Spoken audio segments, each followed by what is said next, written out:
respirar un poco de aire puro nos va a hacer bien a todos. Bueno, estirar las piernas es muy saludable. Mirar el paisaje.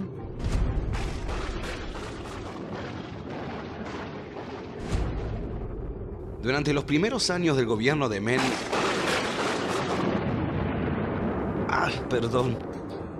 Del primer gobierno del señor Gato y en medio de la hiperinflación, asume como ministro de Economía Domingo Felipe Cavallo.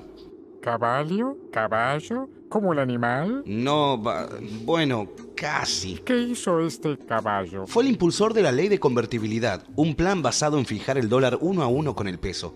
También se dispuso que el 100% de los billetes y monedas en circulación estuvieran respaldados por reservas en divisas del Banco Central. ¿Y eso dio algún resultado? Bueno, los argentinos estaban acostumbrados a gobiernos con inflaciones constantes. Por eso el 1 a 1 trajo tranquilidad, despejó el peligro de la inflación y al estabilizarse los precios, se reanimó el consumo. Eso no está nada mal. No, pero eso fue lo que pasó hasta 1995. El aparato productivo, que ya estaba siendo destruido desde 1976 con el cambio de modelo económico instaurado por la última dictadura, se debilitó completamente en 1995, ya que la convertibilidad hacía que las industrias no pudieran competir con los productos del exterior debido al tipo de cambio. ¿Y eso por qué pasaba? Bueno, los productos nacionales eran caros en comparación a iguales productos de otros países y eso provocó que empezaran a desaparecer las empresas pequeñas y medianas. Y eso hace que también haya menos empleo. Así es, cae el empleo, cae el consumo y a su vez cae la recaudación y la economía entra en un círculo vicioso. Argentina cada vez importa más y exporta menos, lo que deriva en una balanza comercial negativa. ¿Eso qué quiere decir? Que compramos más de lo que vendemos y por lo tanto, la única forma de mantener el modelo de la convertibilidad es mediante un endeudamiento constante. Pidiendo más y más dinero. Además, con la presión de los acreedores, que estarían muy ansiosos por cobrar. Los banqueros y el sistema financiero, preocupados porque Argentina y muchos países de Latinoamérica no pagaban sus deudas, idearon el Plan Brady. ¿Y cuál era la idea? Bueno, y con el Plan Brady se buscaba reestructurar la deuda de los países en desarrollo. Para que se les hiciera más fácil pagar. Los medios de prensa del país informan que los negociadores argentinos buscaban una reducción del 37% de la deuda, que por ese entonces era de 59.000 millones de dólares. Eso suena alentador. La verdad que sí. ¿Y entonces? Y entonces, lo acordado se hallaba muy lejos de las expectativas creadas por los negociadores argentinos. El acuerdo se reduce a refinanciar 29.900 millones de dólares, es decir, la mitad del total. Esa cifra surge de 20.900 millones de dólares de deuda no vencida y de 9.000 millones de dólares de intereses atrasados. Los 9.000 millones de dólares de intereses atrasados se cancelan con 400 millones en efectivo y 8.600 millones en bonos a 12 años. Los 20.900 millones de dólares se refinancian con bonos, de los cuales solo 7.300 millones tienen una quita del 35%. Es decir, 2.555 millones de dólares.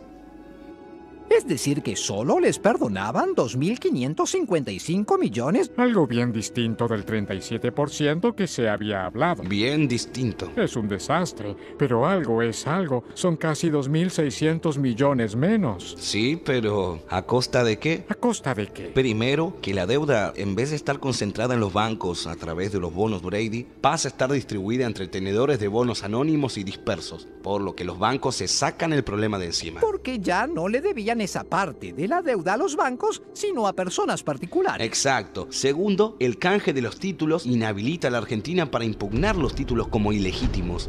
Eso significa reconocer toda la deuda como verdadera, dejando de lado cualquier posibilidad de investigar. En tercer lugar, gracias a este plan, los acreedores se aseguran el cobro de los intereses atrasados, 400 millones de dólares en efectivo y el resto en bonos, ahora garantizados por el Tesoro de Estados Unidos, cuyo cumplimiento es riguroso.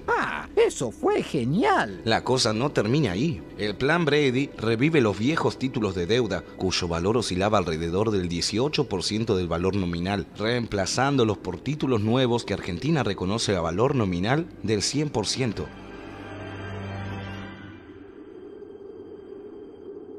¿Podría explicar eso de otra forma?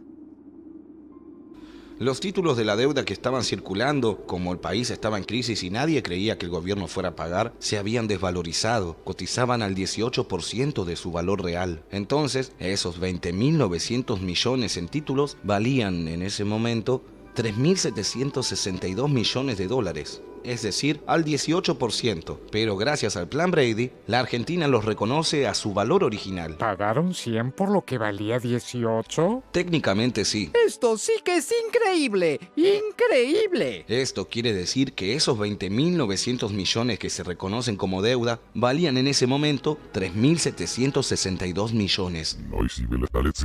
Por supuesto, doctor. Comprar esos bonos en el mercado es lo que deberían haber hecho, ¿verdad? Exacto. Habría que haber recomprado esos bonos en el mercado o, en todo caso, discutir su nueva valorización. ¿Y qué pasó después? El 14 de mayo de 1995 se realizaron las elecciones presidenciales. Con casi el 50% de los votos es reelegido el señor Gato. Sin dudas, la tendencia humana al autoexterminio es muy fuerte.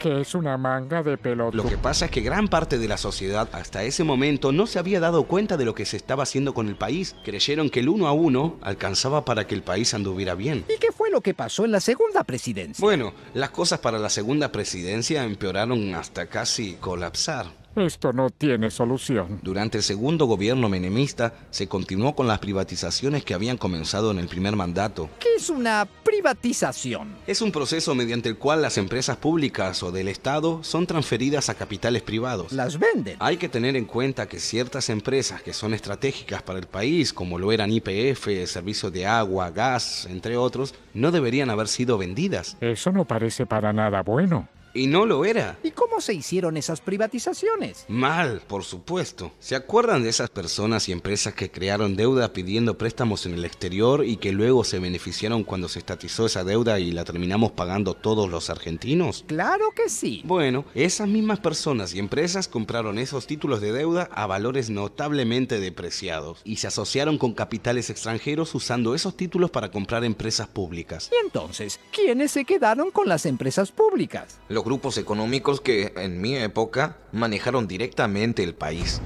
Pérez Companc participa con Citicorp y Enron en Edesur, con France Telecom y Banco Morgan en la privatización de Entel, con capitales chilenos en usinas eléctricas diversas. Techint participa en el negocio electrónico de Edenor junto a Telefónica de España, Citicorp y Soldati en la privatización telefónica, con Banco Morgan y Banco Río, por entonces de Pérez Companc, en la privatización de Somisa y obtiene la concesión del Expreso Ferropampeano. Macri interviene en la privatización eléctrica de Zona Centro y Cuyo obtiene la concesión de la recolección de basura en Buenos Aires en sociedad con Waste Management International Ltd., como así también la concesión de peajes de rutas panamericanas a través de Sideco, del acceso sur con Benito Roggio y la concesión del correo. Soldati se queda con obras sanitarias bajo el nombre de Aguas Argentinas y con la concesión de Ferrocarril del Delta y también con la refinería de Dock Sud. Fortabat obtiene la concesión del Ferrocarril Roca. Benito Roggio se convierte en concesionario del Ferrocarril Sarmiento, del peaje del acceso oeste y los subterráneos. Garobaglio y Sorraquín toma a su cargo la energía del litoral. Pescarmona a la concesión ferroviaria de Urquiza y participa inicialmente en la privatización de aerolíneas, entre otras.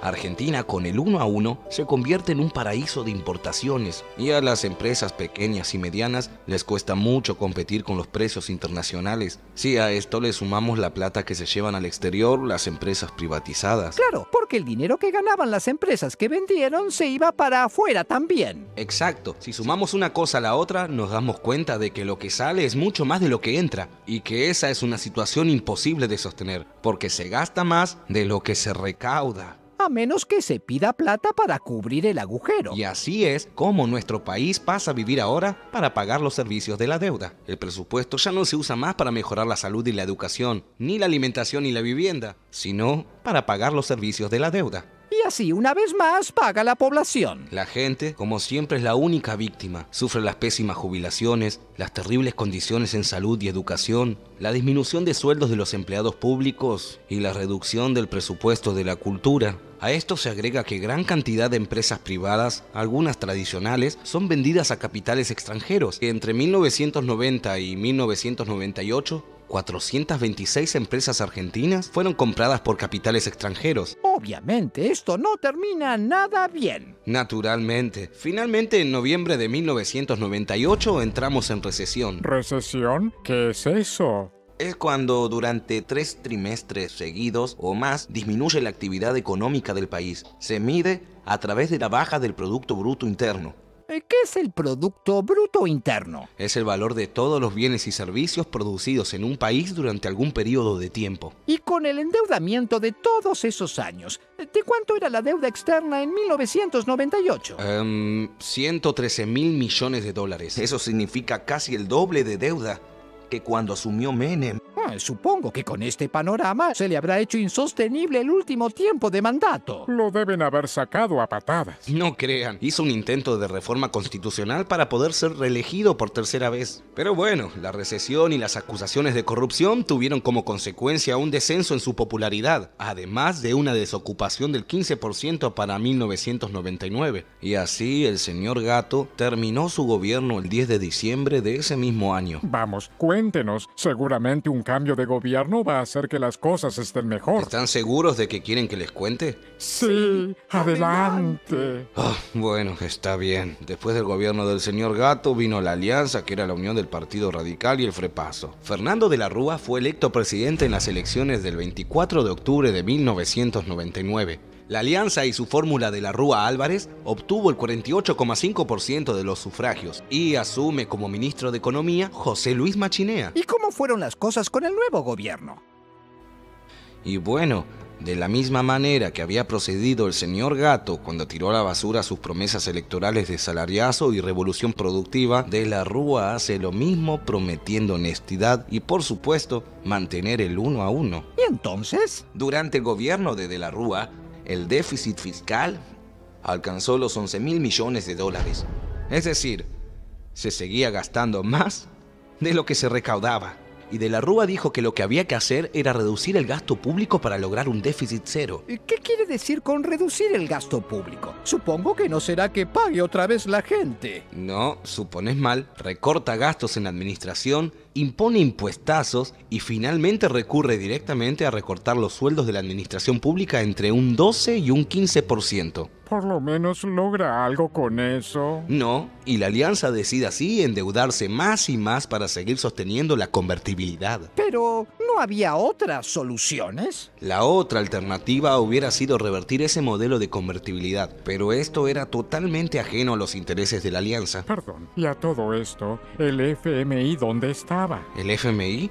Avanzaba en sus exigencias cada vez más y más, tal vez cebados por la sumisión del gobierno de la Alianza. Esto no podía terminar bien. A fines del año 2000, la realidad económica y social de la Argentina muestra un panorama deplorable. La recesión que había comenzado en 1998 se acentuó y creció el desempleo y la miseria. ¿Y la deuda? La banca mundial solo accedía a refinanciaciones a través de sobretasas muy altas. Es decir, le seguían prestando pero con intereses más altos. ¿Y por qué hacían eso? Porque los financistas del exterior, los mismos que hundieron al país, sostenían que éramos un país de riesgo y que por lo tanto había que poner sobretasas que cubran ese mayor riesgo. Entonces los bancos transmiten esas altas tasas de interés porque, bueno, según ellos, están arrastrados por las operaciones externas. Pero, ¿esto no empeora las cosas? Claro, así es como el sistema financiero internacional ayuda a los países con problemas. ¿Cómo sigue esto? Frente a esto, el ministro Machinea depositó su confianza en el blindaje financiero. ¿Blindaje? ¿Qué es el blindaje financiero? Era un crédito extraordinario otorgado por el FMI, el Banco Mundial, AFJP locales, bancos y el gobierno español por 32.700 millones de dólares, puesto a disposición del gobierno argentino para eventuales urgencias. ¿Les dieron directamente los 32.700 millones? ¿Así nomás? Por supuesto que no. Debían cumplir con las siguientes condiciones: equilibrio fiscal, evitar nuevos endeudamientos y desregular las obras sociales. ¿Y qué efecto cierto, tendría el blindaje. Con el blindaje, el país podría obtener créditos a tasas casi normales, y esto, según se prometía, bajaría también las tasas de interés internas, con lo cual se reactivaría la economía. Es como un crédito que sirve para pedir más crédito. Algo así como un aval que nos permitía pedir más plata sin sobretasas, o con sobretasas menores. ¿Y qué pasó? Duró poco. Los organismos internacionales consideraron que el gobierno argentino no cumplió con las obligaciones asumidas, y a 2 meses de su implementación se desmoronó. Este fracaso provocó la renuncia del ministro de Economía Machinea en marzo del 2001. ¿Y quién entra? Ricardo López Murphy ocupa el Ministerio de Economía, quien a poco de asumir anunció un recorte de 2.000 millones de dólares en gastos de la administración pública, que incluía un recorte del 5% a las universidades públicas. ¡Excelente!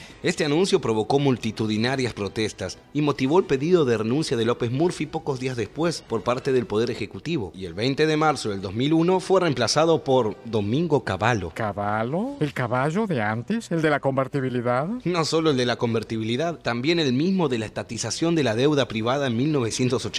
¿Pretenden curar la enfermedad recurriendo al microbio que la gestó? Esto no puede estar peor. Créeme, sí puede. ¿Qué sigue? Terminemos con esto de una vez. Cavallo recurrió a una serie de emparches al modelo, ratificó la política del déficit cero y anunció una nueva negociación con los acreedores externos, el megacanje. El megacanje. ¿De dónde sacan esos nombres? ¿Qué es el megacanje? El megacanje fue un procedimiento para refinanciar los vencimientos de los siguientes 5 años y canjear esos bonos por otros con vencimientos a mayores plazos. Y se pagaron en concepto de comisiones a los bancos que ayudaron en la operatoria 150 millones de dólares. Las negociaciones eran publicitadas como un verdadero triunfo. Según el FMI, el megacanje le permitió a la Argentina ahorrar 12.600 millones de obligaciones de la deuda en el periodo 2001-2005, pero a un costo de 22.100 millones. En síntesis, el corrimiento de plazos se tradujo en un aumento de la deuda equivalente a aproximadamente 10.000 millones. Ah, qué bien. ¿Al menos sirvió para algo? No, el megacanje ni siquiera mostró atisbos de provocar una mejoría en lo económico ni en lo social. Una agobiante sensación de frustración domina a amplios sectores de la sociedad argentina que 2 años atrás habían encendido alguna esperanza. En noviembre de 2001, la desconfianza comenzó a recorrer los bancos y las financieras. Los rumores se multiplicaron y mientras algunos alertaban acerca de una inmediata cesación de pagos, otros advertían que la convertibilidad ya no resistiría y habría devaluación. Mientras el Banco Central miraba hacia las nubes, los grandes inversores concretaban retiros y más retiros de dólares del sistema financiero, colocándolo en gravísima situación. Para el 21 de noviembre, las reservas monetarias cayeron y se acentuó la fuga de capitales en el exterior. Entre enero y diciembre del 2001 se habían fugado 13.000 millones de dólares. ¿Y de la Rúa? ¿No hacía nada? De la Rúa y Cavallo se resistían a admitir que la convertibilidad había colapsado, porque eso agravaría aún más la situación, y rechazaban la idea de devaluar, también la idea de declararse en default, pero en diciembre había nuevos vencimientos y el Estado no tenía fondos para pagarlos. El 1 de diciembre, Cavallo decide aprisionar los depósitos bancarios de los clientes como única forma de frenar su salida. Esto se llamó corralito. ¿No les dejaban sacar su dinero a la gente de los bancos? Eso fue lo que dije. Siga, por favor. Los depositantes salieron entonces a las calles reclamando sus ahorros, golpeando cacerolas.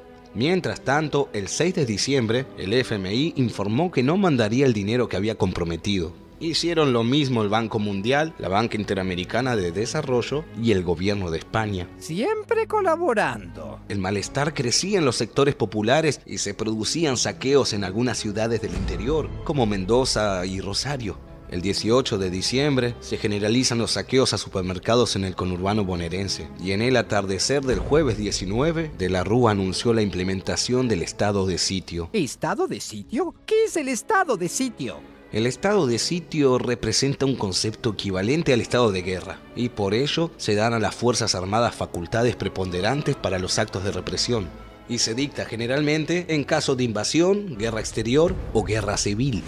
El golpeteo de las cacerolas enhebró una red de indignación y protesta que confluyó hacia la Plaza de Mayo. En medio del caos, finalmente Cavallo renunció, y unas horas más tarde, De la Rúa también presenta su renuncia. La represión desencadenó más de 25 muertos en todo el país. ¿Por qué lo hicieron? Terminaremos matándolo. Exacto. No tiene importancia, no es mucho más lo que puede decirnos. No le quedan muchos años de relato.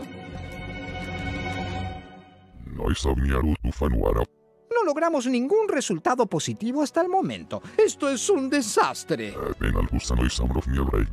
No cabe duda que lo más conveniente es dar a conocer esta estafa. ¿Pero cómo? Debe haber alguna manera. Tripulación, disculpen la interrupción, pero es probable que la tecnología pueda ayudarlos. Hay un medio masivo que puede ayudar a difundir información en todo el planeta. ¿Y cuál es? Internet. ¿Y eso qué es? Internet consiste en una red internacional de redes. A través de ella, diferentes computadoras ubicadas en diferentes partes del mundo pueden compartir cualquier información. ¿Cualquier información? Correcto. Pero eso es excelente. Computadora, hagámoslo inmediatamente.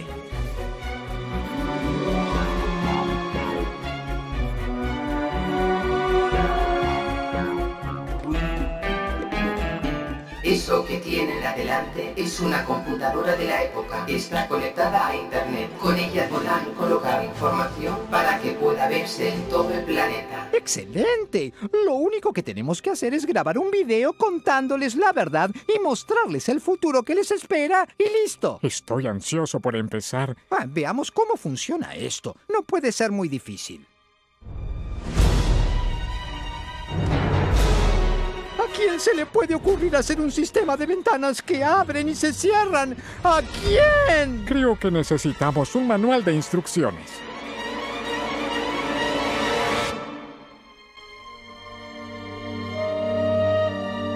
Y eso es lo que va a ocurrirles. Es importante que hagan algo para evitarlo. Es importante que todos lo sepan.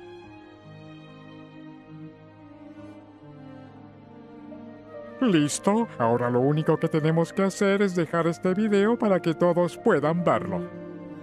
Listo. Ahora solo nos queda esperar por los resultados.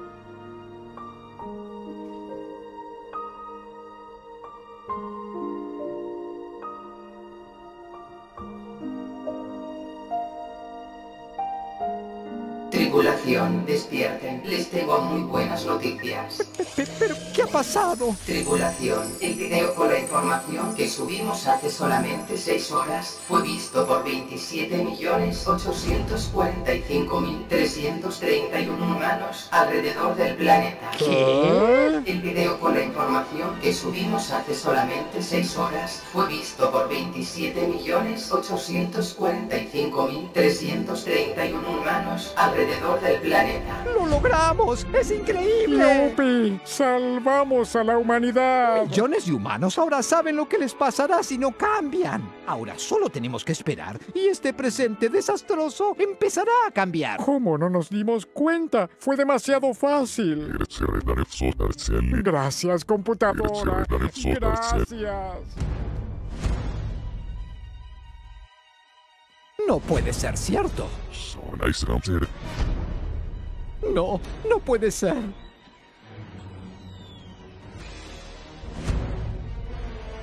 No nos creyeron. No nos creyeron. No puede ser. Creen que todo es mentira. Esa era nuestra última esperanza.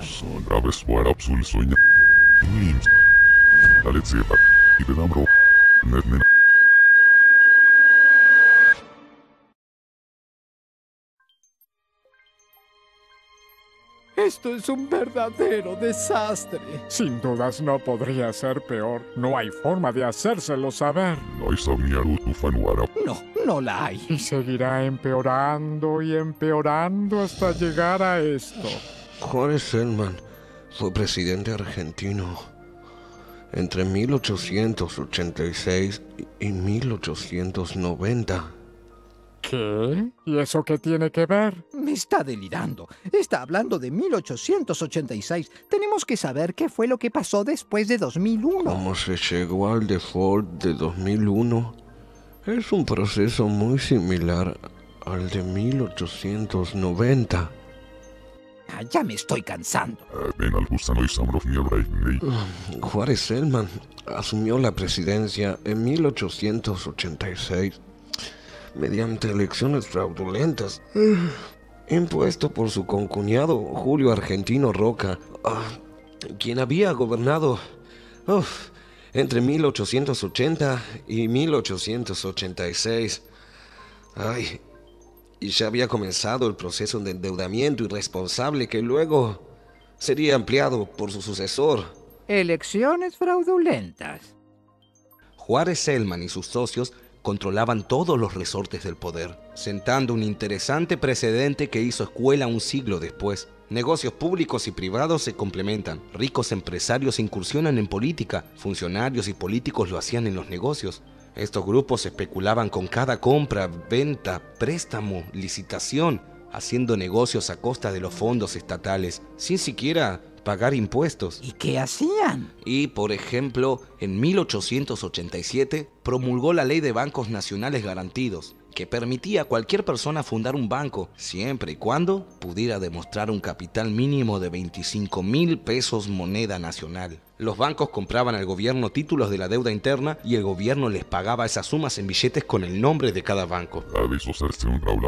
Continúe, por favor. Eso hizo que en menos de 2 años los bancos empezaran a enviar sus capitales al exterior y el Estado debió limitar el retiro de ahorros depositados en los bancos. El corralito. El gobierno llevó adelante una política económica liberal, fomentando la privatización de todos los servicios públicos. Detrás de cada concesión había un negociado y un funcionario beneficiado con la generosidad de la empresa beneficiada. Privatizaciones corruptas. Toda esa euforia especulativa comenzó a decaer cuando en el mundo comenzaron a bajar los precios de nuestras exportaciones. Y fue necesario hacer frente a una deuda externa que comprometía el 60% de nuestro Producto Bruto Interno. Increíble. Para financiar esta política, el gobierno siguió con su tradicional aumento del endeudamiento para pagar la deuda externa. Endeudamiento externo. Argentina compraba más de lo que vendía y de lo que estaba en condiciones de pagar. Vendíamos barato y comprábamos caro. Me suena. Y así, en junio de 1890, Argentina entró en cesación de pagos y se declaró en default. Frente a las puertas de los bancos se hacían filas de ahorristas que intentaban extraer sus depósitos, mientras que la mayoría de los bancos declararon quiebras fraudulentas. Pero no entiendo. ¿Qué quiere decirnos con esto?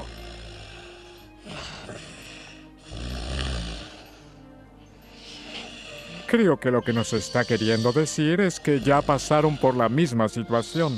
Sí, ¿y qué con eso? Que ya pasaron por lo mismo y salieron. Lo pueden volver a hacer. Sí, pero eso también quiere decir que si pasaron por lo mismo, es muy probable que se vuelva a repetir y a repetir. La segunda fue peor que la primera y cada vez será peor. Cada vez será peor.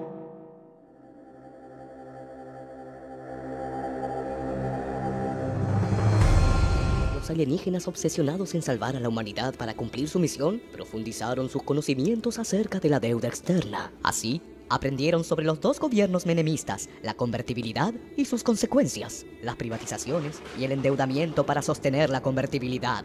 Conocieron el gobierno de la alianza con Fernando de la Rúa a la cabeza y el blindaje financiero de Machinea, y más tarde, la vuelta de Domingo Cavallo al Ministerio de Economía y el megacanje. Y sobre el final, hicieron otro intento de dar a conocer esta estafa, pero esta vez con un video subido a internet. Los marcianos seguirán intentando comprender el funcionamiento de este perverso mecanismo y a través de la brecha espacio-temporal modificar la historia para poder desarticular este peligroso obstáculo para el desarrollo humano, salvar a la humanidad y así cumplir su misión.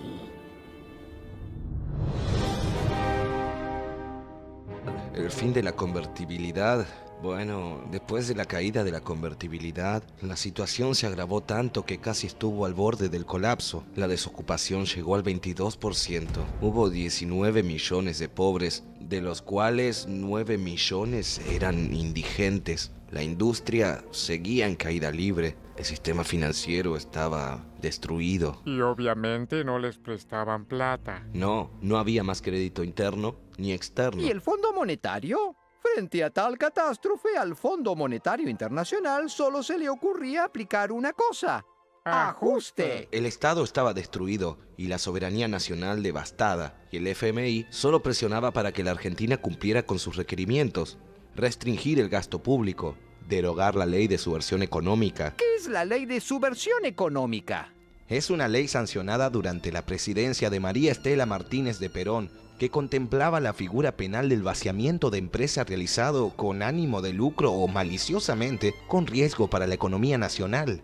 En realidad, se trata de un mecanismo normal de defensa de la economía de un país que figura en muchas legislaciones. Sin esa ley, podían eludir la responsabilidad de la banca internacional y del FMI en el vaciamiento del sistema financiero argentino. Otro requerimiento del FMI era modificar la ley de quiebras para favorecer a los bancos, que los jueces no interroguen a los banqueros especializados en evasión de capitales y lavado de dinero, que se mantenga la ley de flexibilización laboral. ¿Qué es la flexibilización laboral? La flexibilización laboral consiste en la fijación de un modelo regulador flexible para el manejo de los derechos laborales en el interior de las empresas y organizaciones privadas. Pero eso perjudicaba a los trabajadores. Y beneficiaba a las empresas. Los trabajadores estaban desamparados frente a esta ley, pero el FMI insistía en que había que sostenerla. ¿Y qué pasó entonces? Después de devaluado el peso, las deudas en dólares aumentaron, medidas en pesos. Vino entonces la pesificación de las deudas, que estableció la igualdad de valor con el dólar,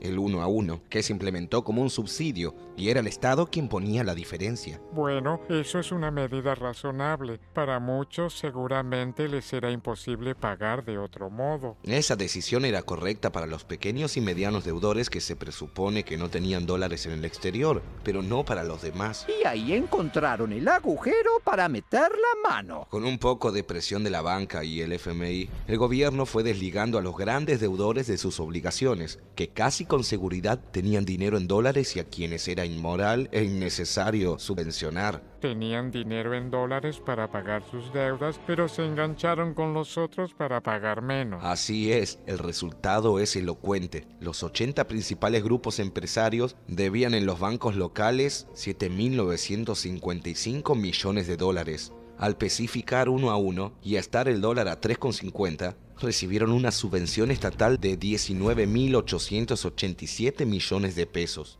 El derrumbe de la convertibilidad elevó la deuda pública de 144.453 en 2001 a 191.296 millones en 2004. Pero, ¿quiénes gobernaron durante ese tiempo? Tras la renuncia de la Rúa, asumió como presidente provisional Ramón Puerta.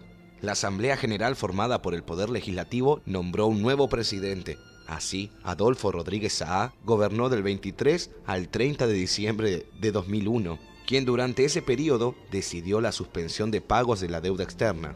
Rodríguez Saá renunció 7 días después por falta de apoyo político de gobernadores y legisladores, y lo sucedió Eduardo Camaño. Eduardo Camaño conformó la asamblea que nombró al nuevo presidente, Eduardo Duhalde, quien implementó la especificación y los ajustes que venía exigiendo el FMI. ¿Y el pueblo no volvió a elegir presidente? Sí, se llamó a elecciones el 27 de abril de 2003 y el 25 de mayo de 2003 asumió la presidencia de la nación el ganador de esa elección, Néstor Kirchner. ¿Y qué ocurrió económicamente durante el gobierno de Kirchner? La política económica del gobierno de Kirchner continuó manteniendo la devaluación de la moneda con una fuerte participación del Banco Central en la compra de divisas, impulsando mediante las exportaciones un crecimiento económico con tasas del Producto Bruto Interno cercanas al 10%. Eso es muy bueno. Quiere decir que estaban vendiendo más. Y entre 2003 y 2007, las exportaciones argentinas aumentaron un 86%. Todos los grandes rubros participaron en diverso grado de esta evolución. Eso debe haber sido muy bueno para la gente. Naturalmente, los índices de pobreza y de desempleo disminuyeron notoriamente. Pero, ¿qué fue lo que hizo que subieran las exportaciones? Se dio debido a algunos cambios en el ámbito nacional e internacional. En el plano nacional, la corrección de precios relativos que se dio a comienzos del 2002 dio lugar, en un primer momento, a una reducción de las importaciones e impulsó, a continuación, el crecimiento sostenido de las exportaciones, al mismo tiempo que había un aumento en la demanda de consumo e inversión. En el ámbito internacional, las cuentas externas arrojaron un elevado superávit comercial. Esto quiere decir que la devaluación del peso hizo que fuese más caro importar productos del exterior y que los productos argentinos sean más competitivos con iguales productos que otros países, o sea, más baratos, lo que permitió que aumentaran las exportaciones. Así, en el ámbito internacional, las cuentas externas arrojaron un elevado superávit comercial, dado a que se comenzó a exportar más de lo que se importaba. En 2003, el excedente fue de 16.088 millones y en los años posteriores, 2004-2007, registró con oscilaciones un nivel promedio de 11.800 millones. Estos valores permitieron que la economía y el sector industrial sobre todo se expandieran en forma prolongada sin restricción externa. Otro elemento que tuvo participación fue el valor del tipo de cambio, que se mantuvo estable y con una paridad elevada desde el 2003 al 2007. Se refiere a tipo de cambio $1, 3 pesos. Es decir, el 3-1 les permitía ser competitivos porque podían producir a menor costo. Sí, aunque los críticos a la política económica del gobierno de Kirchner argumentaban que el alto crecimiento económico se debía más que nada a una tendencia mundial que a particularidades argentinas. Todo muy lindo, pero ¿qué pasaba con la deuda? Y con la crisis de diciembre de 2001, la Argentina había dejado de pagar la deuda externa, entró en default. Este default ha sido el más grande, por la cantidad de millones de dólares que involucraba de la historia financiera moderna e implica fundamentalmente la cesación de pagos de capital e intereses. Entonces, A fines de 2004, la deuda externa total alcanzaba los 191.296 millones de dólares. Durante el 2003, el gobierno de Néstor Kirchner negoció una reprogramación de las obligaciones con el Fondo Monetario Internacional, el Banco Mundial, Banco Interamericano de Desarrollo. Salir del default era muy importante. ¿Y qué hacía el Fondo Monetario por entonces? El FMI reapareció, aunque muy deteriorado. Claro, ya no le creían por los resultados de sus desastrosas recetas. Aún así, volvieron para obtener dos objetivos: formular una estrategia hacia adelante para resolver los atrasos que quedan con los acreedores privados y continuar con las necesarias reformas estructurales. Ah, seguían con lo mismo. Correcto, querían que se haga el ajuste. Parece que no se habían enterado de que en ese momento había un superávit fiscal y comercial enorme. Eso ponía a la Argentina en una mejor posición. Claro, porque en los años previos no había superávit. Y lo más importante es que el superávit primario, que surgió como consecuencia del nuevo modelo, permitió comenzar a pagar parte de la deuda con recursos legítimos. claro, en lugar de pagar deuda, con más deuda. Su poder estaba bastante disminuido. El FMI está desprestigiado hasta en Estados Unidos. Es lógico, porque gracias a sus consejos, la Argentina y otros países en problemas se fueron al desastre. Correcto, y cuando se desvincularon de sus consejos, crecieron durante 6 años al 9%. La reestructuración de la deuda argentina sin la intervención del FMI le había asestado un fuerte golpe, porque evidenció que los países negociaban con los acreedores mucho mejor sin ellos. Claro, porque sus recetas le convienen a los acreedores, pero no a los países. ¿Y cómo siguió la cosa? El 15 de diciembre de 2005, el presidente Kirchner anunció que la Argentina pagaría antes de fin de año toda la deuda con el FMI, que llegaba a 9.810 millones de dólares. ¡Excelente! De esta forma, finalizaba medio siglo de dependencia con el FMI, que condicionó y degradó la política económica argentina. Se los sacaron de encima. El FMI dejaba de ser acreedor y no podía imponer condiciones en la política económica argentina. Terminó la época en la que los ministros de Economía viajaban a Washington para que les dictaran el plan económico. Y el Fondo Monetario Internacional tenía una oficina en el Banco Central de la Argentina para controlar a la economía y sus dirigentes. Correcto, sin embargo, quedaban aún en default 81.800 millones de dólares en títulos en manos de acreedores privados. El 14 de enero de 2005 se lanzó oficialmente la operación de canje de la deuda en default. ¿Y en qué consistió? A cambio de los títulos en mora, el gobierno argentino ofreció nuevos bonos con una compensación adicional ligada al crecimiento del Producto Bruto Interno. ¿Y qué resultados tuvo? El nivel de aceptación alcanzado permitió renegociar aproximadamente el 76,15% del monto adeudado. Se reestructuraron deudas por un valor equivalente a 62.500 millones de dólares de valor nominal canjeadas por nuevos títulos por un valor nominal equivalente a 35.500 millones de dólares. Eso es muy bueno. Sin duda, esos últimos años fueron un periodo de gran desendeudamiento. Hay que destacar que la deuda se mide en términos del PBI y que en 2002, luego de la especificación, la relación entre deuda y PBI llegó al 151% y para 2007 esa relación se redujo al 64%. Bueno, pareciera que las cosas empezaban a mejorar finalmente. Si bien las cosas parecen haber mejorado en este último tiempo, lo aprendido hasta acá nos indica que todo pudo haber empeorado más adelante. Se necesitarían reformas más profundas para no volver al mismo lugar. En principio, determinar a quienes les correspondía pagar la deuda. Lógicamente, porque fue el instrumento de enriquecimiento de varios grupos económicos y un medio para que el Fondo Monetario Internacional impusiera su política económica. Y no era justo que la población argentina en su conjunto cargara con ella. Además, si se pagaban intereses con fondos que podrían invertirse, eso afectaba el crecimiento. Si se pudiera volver a esos años, ¿qué se debería hacer? Tripulación. Según los libros analizados, lo lógico sería hacer una reforma fiscal que en lo sectorial ponga un impuesto al sector financiero, que fue el gran beneficiario de la deuda, y en lo personal, a los argentinos que tienen bienes en el exterior. Eso tiene mucho sentido para que paguen los que se beneficiaron. Correcto.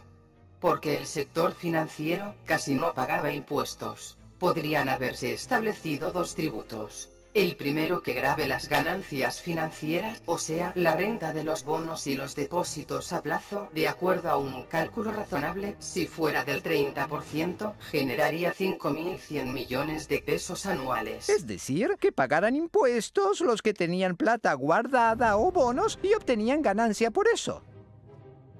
También debería cobrarse un impuesto que ya existe y que se evade casi en su totalidad, que es el referido a los bienes de los argentinos en el exterior. De acuerdo con cálculos del Ministerio de Economía, en diciembre de 2004, esos activos ascendían a 126.855 millones de dólares. Además del impuesto normal, debería captarse una parte importante de las ganancias extraordinarias que tuvieron con la devaluación. Es una excelente idea. Con estos impuestos se puede generar una suma adicional a la recaudación, que cubra los pagos anuales de la deuda o al menos una gran parte de ella. Sería una forma de revertir la estrategia habitual del establishment de evadir ganancias y socializar las pérdidas para que paguen los ciudadanos y el Estado. Estas medidas podrían ser completadas también por la creación de un nuevo prestamista de última instancia para los casos de iliquidez transitoria de los países. Por si alguno de los países llega a necesitar dinero efectivo. ¿Otro fondo monetario? No exactamente. Un fondo de reserva sudamericano o del Mercosur que se formaría con una parte de las reservas de los bancos centrales de los países integrantes que preste ese dinero sin imponer las condiciones que caracterizan al FMI. Claro, para ayudarlos cuando estén en problemas, pero sin destruirlos como hace el Fondo Monetario Internacional. Una excelente idea para ayudarse entre los países sudamericanos. Claro, porque no se trata solamente de identidades culturales, raciales, idiomáticas e históricas del pasado. Se trata de la necesidad de ganar un futuro. Para luchar en conjunto contra las maniobras de un comercio mundial organizado en perjuicio de ellos, para defender juntos sus recursos naturales y complementar sus economías. Sí, es lo que debieron haber hecho. No sabremos jamás si lo intentaron o no, si dio resultados, si finalmente no fue importante en el desenlace final. Lo que sí es seguro es que no parece fácil implementar esas soluciones, ¿no le parece?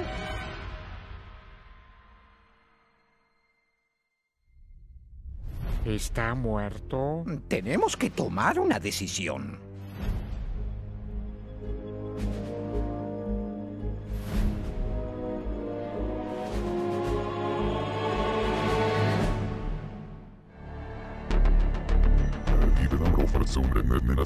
Coincido con el doctor. Es evidente que no estamos obteniendo ningún resultado positivo. Hemos aprendido muchísimo sobre esta especie. ¿Y de qué nos ha servido? Nuestra misión era hacer contacto con la especie humana, no aprender sobre ellos. Coincido. Las abducciones no han servido para nada. Y los intentos por dar a conocer esta descomunal estafa tampoco. Tiene que haber algo que podamos hacer. Tal vez debamos resignarnos a que no es posible cambiar el destino de la especie. Tiene que haber algo que no hayamos intentado. ¿Decirle todo al economista? ¿Contarle de nuestra misión? Es una buena idea. Si le contamos nuestra intención de salvar la especie, él tal vez sepa qué hacer. Creo que lo mejor va a ser dejar al economista. Está casi muerto. ¿Acaso usted tiene una idea mejor? Correcto. Vayamos ya mismo a despertarlo.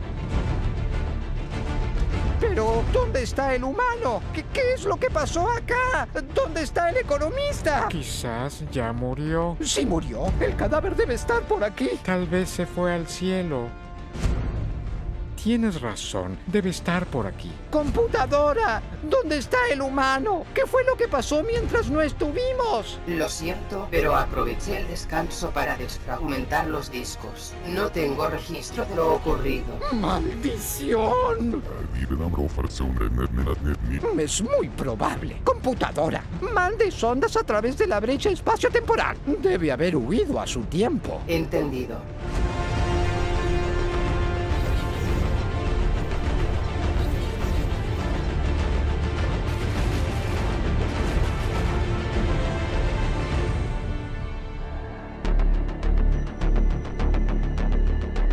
¿Computadora? ¿Cuál es el resultado? Negativo. ¿Cómo que negativo? No pudimos alcanzar al economista del otro lado de la brecha. Puedo afirmar con un 99,67% de seguridad que el humano no se encuentra allí. ¿Pero cómo es posible?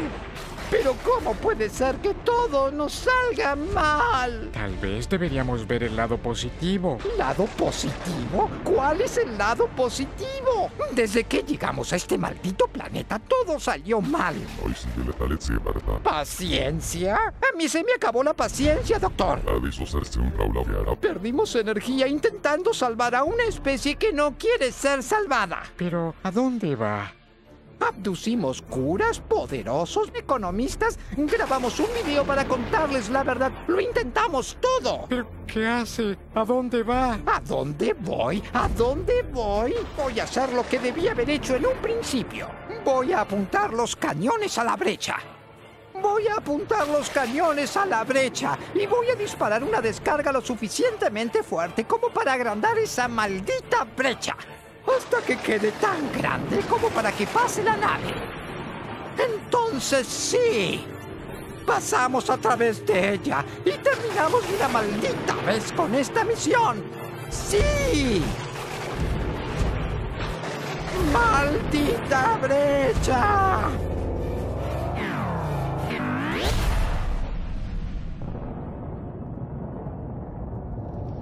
¡Sí! ¡Lo hice! Computadora, ¿cuánto mide la brecha ahora? Su diámetro se extendió exactamente 43 centímetros más.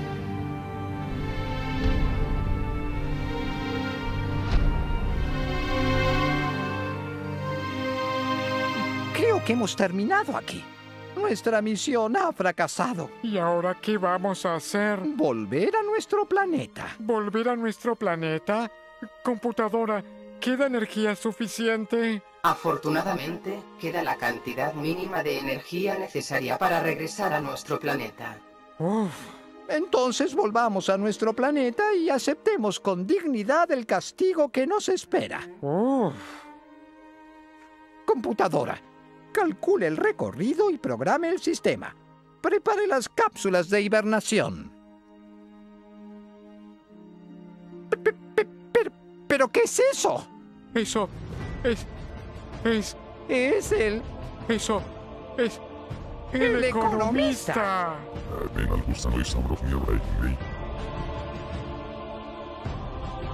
Computadora, localice la fuente de la señal y llévenos inmediatamente donde está el humano.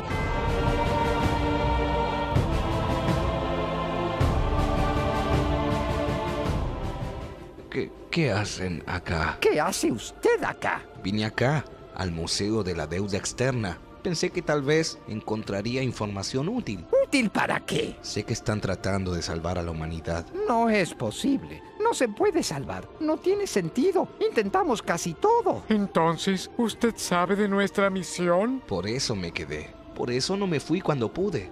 Tenemos que intentarlo, ahora que sabemos cómo va a terminar todo. Eso hicimos, pero no se puede. Parece como si no quisieran ser salvados. Pero tenemos que intentarlo. Las cosas cambiaron estos últimos años. La gente está cambiando. Lentamente están cambiando. Es el momento de intentarlo. Tenemos que intentarlo.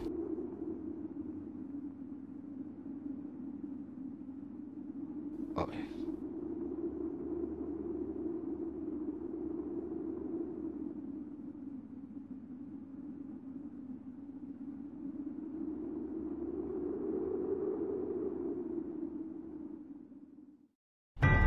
Esto es terrible. Nuestra misión ha fracasado. No hemos podido hacer contacto como esperábamos con la especie humana. Esto es terrible. Está muerto. Tripulación, hay una posibilidad de revivir al humano. Es un procedimiento que funciona con vuestra especie. Probablemente funcione con la especie humana, ya que tiene una composición química muy similar. Si es introducido en una de las cápsulas de hibernación y se le aplica el rayo reanimador al máximo, es probable que reviva. No tenemos la suficiente energía para ese procedimiento. ¿Eso es cierto, computadora? Sí, tenemos esa energía disponible. Lo que no podríamos hacer después es volver. No tenemos energía para las dos cosas. Esto está terminado. Computadora, prepare los sistemas para volver. Esto es terrible. Está muerto. Está muerto. Y esto es tu culpa. Tu culpa, monstruo. Intenté salvarlo, pero terminaste matándolo. Vinimos aquí con una misión. Lo mataste. Vinimos aquí a cumplir un objetivo. Pudiste haberlo dejado ir, pero lo paralizaste y lo reanimaste hasta que no pudo más y murió. ¡Maldito monstruo! Lo mataste a él. Ahora vas a matarme a mí. Vas a matarme. ¡Computadora! ¡Lléveselo y encárguese de que no vuelva! ¡Computadora! ¡Inicie los sistemas! ¡Active la bitácora!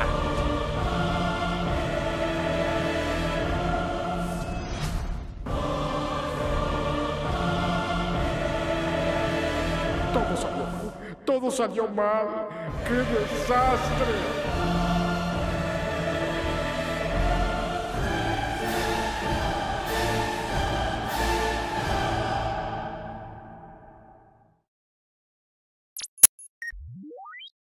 Hermanos marcianos, las cosas no salieron como esperábamos. Hemos cometido algunos errores que no nos permitieron cumplir la misión.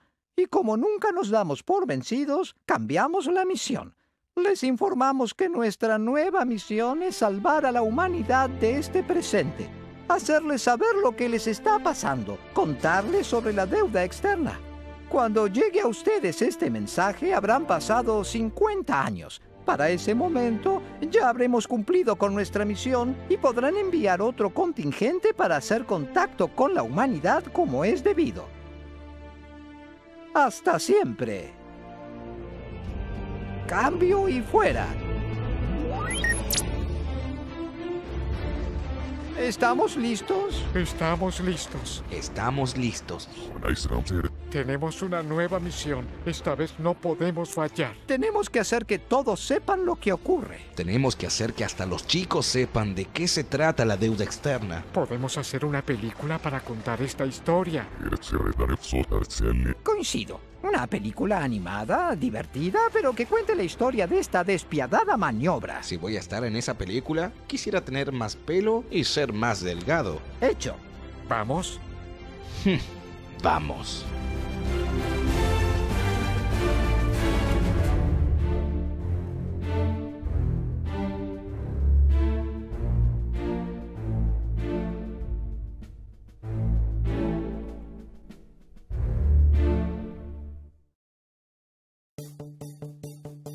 ¿Ya entraron? Así es, se fueron nomás. No podemos dejar esto así. Si estos 4 locos llegan a salirse con la suya, no habrá hecatombe nuclear y nuestra especie no evolucionará jamás. La verdad es que tienen muy pocas posibilidades, pero por las dudas, no podemos permitirlo.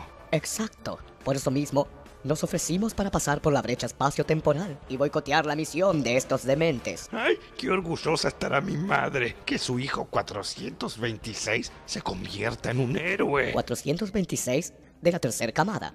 Sí, claro. ¿Vamos? Claro. Oh, ¿y si nos va mal?